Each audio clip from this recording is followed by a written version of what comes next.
ওই বান্দা কিয়ামতের ময়দানে ওই বান্দার সাথেই থাকবে যে বান্দা যাকে ভালোবাসে। এখন আমি আপনাদেরকে হাত জোর করে প্রশ্ন করতে চাই, আমার যুবক ভাইয়েরা, কিয়ামতের ময়দানে আপনি কি রসুলের সাথে থাকতে চান নাকি মেসির সাথে থাকতে চান? বলেন, আমাকে উত্তর দেন। আজকে কার সাথে থাকতে চান? আপনি কি নেইমারের সাথে থাকতে চান, রোনালদোর সাথে থাকতে চান, এই ইহুদি নাসরাগুলোর সাথে থাকতে চান, নাকি আমার কামলিওয়ালা রসুলের সাথে থাকতে চান? বেশ সিম্পল। আপনি যদি রসুলের সাথে থাকতে চান তাহলে খেলাকে খেলার জায়গায় রাখেন, এটা নিয়ে উন্মাদনা করিয়েন না।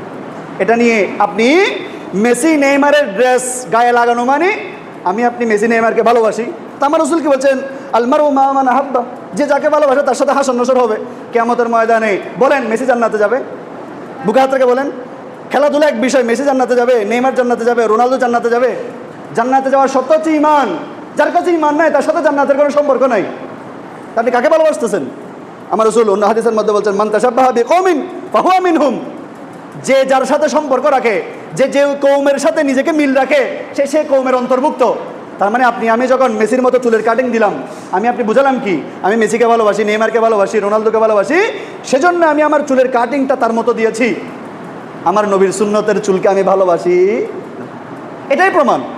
আমি যে ড্রেস পরেছি, কই আমার নবীর সুন্নতের পোশাকটা আমি গায়ে দিই নাই।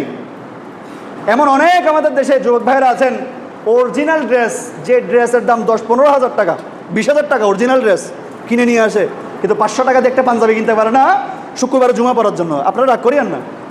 শুক্রবারে ভাইয়েরা হাফ গেঞ্জি পরে মসজিদে চলে আসেন, কেন? আপনার কাছে পাঞ্জাবি নাই? আপনি 500 টাকার একটা পাঞ্জাবি পরে মসজিদে জুমা পড়তে আসতে পারেন না, 5,000 টাকা দিয়ে আপনি ড্রেস কিনতেছেন। তার মানে আপনি নবীর সুন্নতকে ভালোবাসেন না, আপনি ভালোবাসেন মেসি নেইমারকে। আপনার হাসন নসর মেসি নেইমারের সাথে হবে। সুতরাং অনুরোধ করব, এই খেলাধুলার জায়গায় রাখেন, এগুলো নিয়ে কোনো উন্মাদনা করবেন না, কোনো বাড়াবাড়ি করবেন না। পতাকা লাগাতে গিয়ে কতগুলো দুর্ঘটনা ঘটেছে। পতাকা লাগাতে গিয়ে আমাদের দেশে মনে হয়, আমি নিজে মনে হয় 5-10টা নিউজ দেখেছি, পতাকা লাগাতে গিয়ে গাছ থেকে পরে মারা গেছে, পতাকা লাগাতে গিয়ে কারেন্টের শর্ট খেয়ে মারা গেছে। কি লাভ? হাজার হাজার টাকা দিয়ে 2-3 মাইল লম্বা পতাকা লাগায়, এই 1000 টাকাটা গরিবকে দিতে পারতেন না?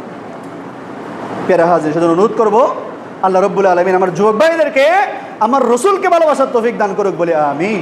আমার রসুলকে মহব্বত করার তৌফিক দান করুক বলে আমিন।